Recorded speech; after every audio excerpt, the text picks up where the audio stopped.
ang pangandoy sa Ginoo mao gyud ang paglipay kanatong tanan. Di siya gusto nga dunatay kaguol. Unya kay ang tuyo sa Ginoo nga malipay man ta, iyang gipasabot unsaon aron malipay ta. Ug unsa man kinahanglan mudawat tas kabubuton sa Ginoo. Kana bang iyang style ug unsaon niya paglipay ang tao. Nya unsa may pinakataas gyud nga kalipay kanang mudawat gid ta nga mamatay. Na ang gipasabot ni Hesus na mubiya siya sa bakadiyot o dili na makit-an, magminatay ang iyang mga sumusunod, mauna ang kamatayon. Nya kinsa tong mudawat sa kamatayon, maoy mahimong tinuod nga malipayon. Ilingi ay mong tupad. Ina mudawat ka nga mamatay ka karong gabi.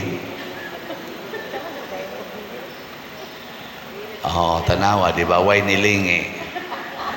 Sige, dili na lang ikay mamatay.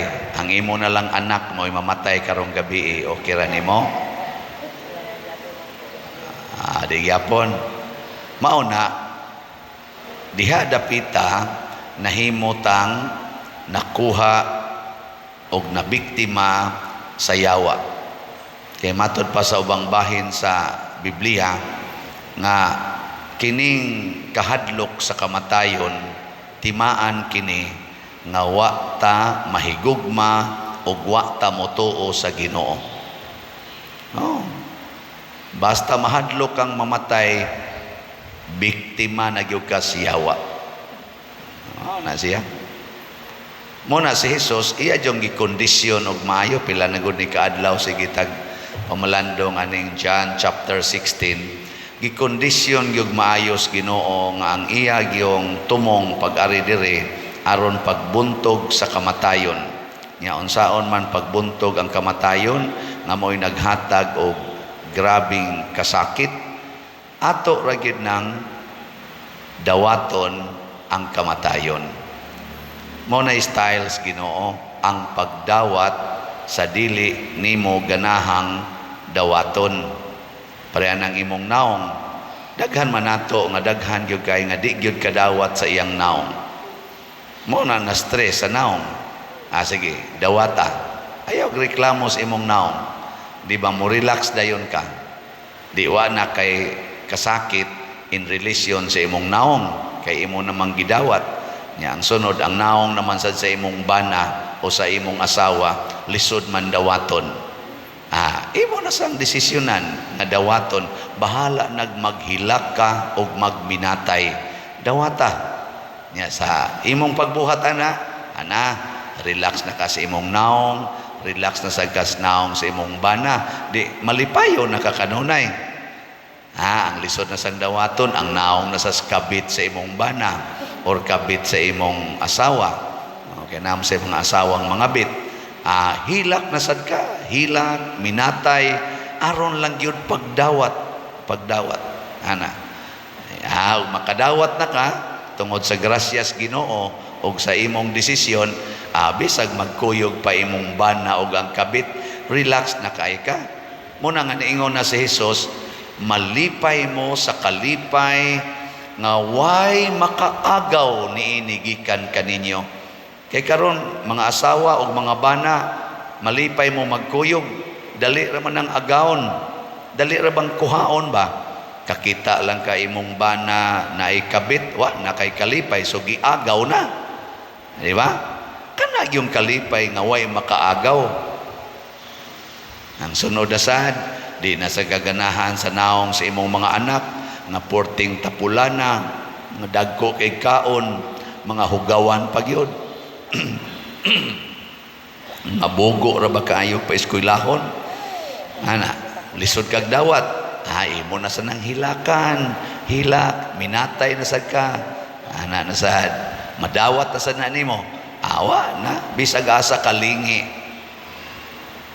Di na jud ka magol. Kay kuha mo. Huy, maunay paagis Ginoo. Nya dayon mga sitwasyon, di taganahag mga sitwasyon. Una, di kita ganahan nga mahimong kabos. Kanang kapobre, muna manlimbaso kita aron madato. Pero ang sugos Ginoo, kinahanglan mahimo jud kang kabos. Magminatay na sad ta ana, maghilak na sad ta, aron lang yun makadawat ta nga nindot gid ay ning kabubuton gid ay nis Ginoo nga mahimo tang kabos. Sugod na kagdawat, ay nigdawat nimo bisag masunog pa na imong balay, mataktak kas trabaho, di kabayaran sa utang, ana adi na jud ka mag-uol, di perti na nimo lipayan. Saban, okay? Nya di na sa ka makadawat, sagdi lag pobre pa dir, basta may lag lawas. Mao ginato iampos Ginoo, may lang ta kog lawas Lord. Ang imo na sang dawaton kana na sang sakit. Kanang sakit ba? Cancer, kidney failure, ana imo na sa nang dawaton. Hilak na sad ka ana, hilak, minatay. Ay humana na madawat na sa nimo. Bisag masakit pa ka. Sama ni San Roque, bisag na sakit. Okay na gyud kayo. St. Teresa of the Child Jesus, nasakit. Okay na gyud kayo. Hangtod gyud namatay. Awa na gyud problema. Nya, unsa pa may makahatag nimo kasakit? Ug naa gani dawata. Muna ang Ginoo pag-anhin niya dinhi, gipakita giniya giunsa niya pagdawat ang mga tao nga nagsigig lotos niya, sigig yamid og tamihid niya, hangtod yun niabot ang mga tao nga maoy mitamparos, miluwa siyang naong, nikulata niya og mibitay niya sa cross, gidawat niya. Kinsa may kuyog ni Hesus sa pagdawat nga naghilaksad, mao si Maria, ang mahal nga Birhen Maria. Unsa may gitudlo sa mahal nga Birhen Maria? Kanatong tanan ng Birhen ba? Ingon siya, buhatan ninyo ang tanang gisugo sa akong anak kaninyo. Do whatever he tells you. Hilingi ay mong tupad na musunod ka ni Mama Mary. Kanang wa mulingi, nagsunod na siyawa. Sige, tagaan ta mog second chance. Daghan mang wa mulingi, kita man dire. Sige, ako na lang, ay nalang mo da paglingi-lingi o kinsay wa mulingi, mga chismosa sa kaibustanan. Basta nakakita ko, daghan ninyo wa mulingi. So tagaan ta mog second chance. Basin pa, maka-reject mo anang yawa nga nagsige o hadlok ninyo nga mulingi. Sige, lingi ay mong tupad. Ing na mo sunod kang Mama Mary. Imong tupad ay paglantaw dito sa unahan. Kamo galantaw sa unahan kay naghunahon na kinsa jud kay gingong father nga wa mulingi. Pag chismosa gid ninyo. Sunda ang sugo. Kita manggod hilig kay tanga. Di mo sunod sa sugo pero kita'y gustong manugo. Gana lang, adidi, anad-anad naman mo nga mulingkod gyud sa tubangan. Ako mo hangyo magyud ko anang mga mumisa kog chapel. Kasagaran gyud basta magmisag chapel, binlan man ginagbakanting lingkuranan ang atubangan. Kay labi na sa chapel nga duol-duol ang pari sa tao. Atras gina adto ginasloyo. Nya inigingon ako, di ko musugod sa misa basta di ni malingkuran kining atubangan. Halingi din huy. Dito. Anak din ba? Adto manglingi sa loyo ba ang naas dool-dool nako. Muhangyo atong loyo nga pabalhinon sa atubangan. Kinsa man say mobalhin? Kinsa may mobalhin? Ikaw lang diha. Hangyo dali. Unsa may akong himuon? Nako kamo nga naglingkod diri sa atubangan. Nya nakakita ka nga bakante ang imong atubangan, balhin. Ikaw ba nga naglingkod niya, kita ka nga bakante pa ng imong atubangan, balhin. Inigbalhin, ana, way suguay. Inigbalhin, mabakante ang pinakaluyo. Kadtong bagong mangabot, mudritso naglingkod, wa nay hasol, wa nay disturbo. Kaysa magbarog sila dito, nya di ay daghang lingkuranan sa atubangan, nya ang naglingkod magsigig sinyas. Nganong imo man ang suguon? Ikay balhin dito. Nganong na sa kamulingkod as luyuan ang bakanting lingkuranan? Unsa may pasabot nimo ana? Ang yawa mo imong palingkuron anang atubangan nimo. Nya kinsa man ang yawa? Ang yawa sa kahadlok, ang yawa sa kauwaw, ang yawa sa garbo nga magpili ko asa ko lingkod ay kubuting paria ka. Naman na. Suko mangani, i-report pa mangita ngadto sa authority, ug moingon ta nga balhin mo lingkod, ayaw mo diha lingkod. Nganlan pa ko buangon nga pare. Moingon pa ngadto sa authority, kinahanglan nga isanksyon kining paria. Yati ra. Pakauwaw lang. Ang pare naman mo isanksyon nga nihangyo, balhin mo lingkod sa atong lingkuranan nga gikuan, gidesign, sundan ng asirits. Masuko naman nun. Ako pa'y i-report nga to sa authority. Ako pa'y ipasanksyon. Ang mga masidopakon. Pero maugin na ang kalibutan. Ako lang sa nang gidawat. Pag-atubang nako, sige kong smile niya. Siya wa mo smile nako, ambot karon og magkita mi mo smile na baka siya nako. Ako si kong smile nako dong, totoki ko dong. Og buangon bagyo kong pare. Atubangan sa authority nga iyang gidangpan. Nako totoki ko. Wa ra jud ko mahiubos nimo. Wa sa gyud ko'y plano nga ako kang pasakitan. Ako'y imong gipasakitag maayo, pero this cannot change my love for you. Ana-ana di siya.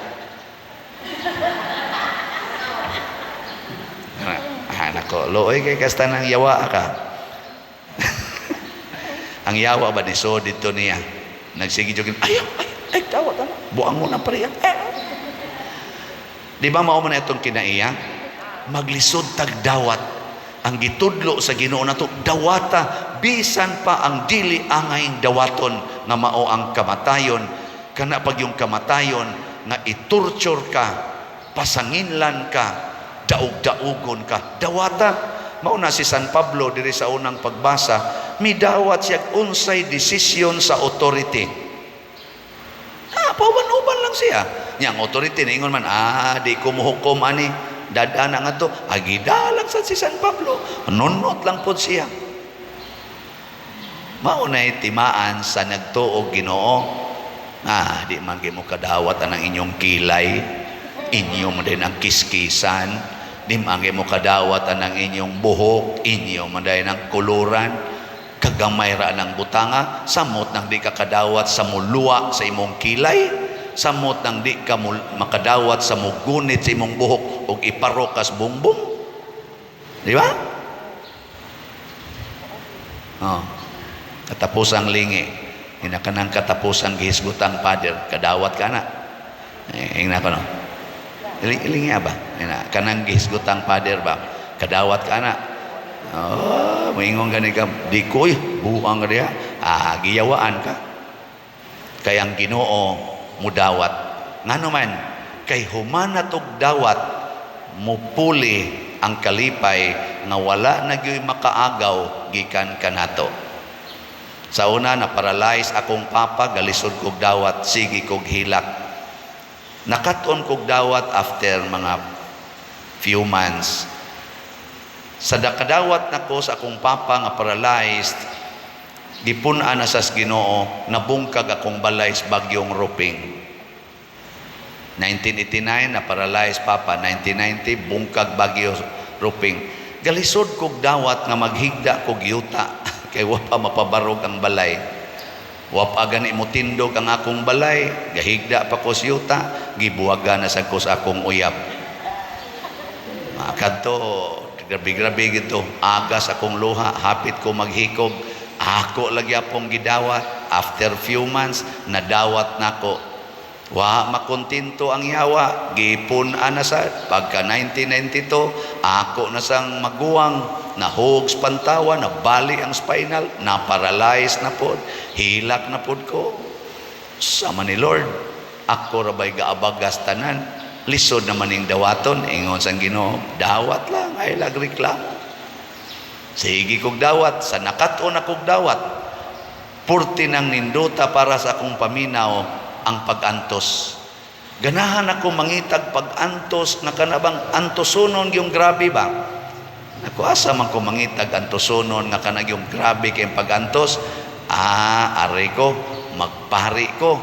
Aron wa, yung pag-antos, kay hibaw, man ko ka ng mga tao, dangop mang ginagpari. Diri ko sa pagkapari, kay daghan kay pag-antos. Ganahan naman kay kumuantos. Uy, pagkapari na nako, wa naman day antos, kada dupa kulikta naman, kada nato lihok na may gahatag og pagkaon, na naman day tanang pabors pare, inigkaon, special ang pagkaos pare, special ang lingkuranas pare, ang pare tinahod kayo nako, wa naman ni pag-antos Lord, ngano naman nga nangita man ta kog pag-antos. Ingon ang Ginoo, ang dakong pag-antos ani, ayaw ang kuna ang mga gipanghatag diha nimo. Kanang kwarta di na imo, kanang chicks di na imo. Kanang prutas, kanang mga gipang-offer dili na imo. Ihatag na sa imong mga tao nga kuyog sa imong kinabuhi. Gihatag na nako tanan. Mao ning nahitabo karon sa atong katilingban. Ingon ani, kay akong gihatag tanan, naghilak na sad ko, nganong ipahatag nganha ninyo, nga wa man mo magbarog-barog og dupa-dupa diri. Ako may naghago ani, pero ingon Ginoo, anha ka diha malipay. Mao na ron. Mao ni di ang pag-antosa. Mao na kamong mga bana, ipanghatag ng inyong asawa, malipay mo. Kabong mga asawa, ipanghatag ng inyong bana, malipay gid mo. Kanang inyong balay, ipanghatag na. Kanang inyong income, sweldo, ipanghatag na. Nya trabaho mo maayo, aron ipanghatag ngadto sa uban. Ayaw ang kuna, ang pabor. Unsa may atong ang kunon, ang pag-antos. Kay ang pag-antos, maunay himuos Ginoo nga kalipay. Ang mga pabor, ang mga grasya, ipanghatag na. Manindog na ta katong manghatag, ipakapin pa ginato, ipalit og slat.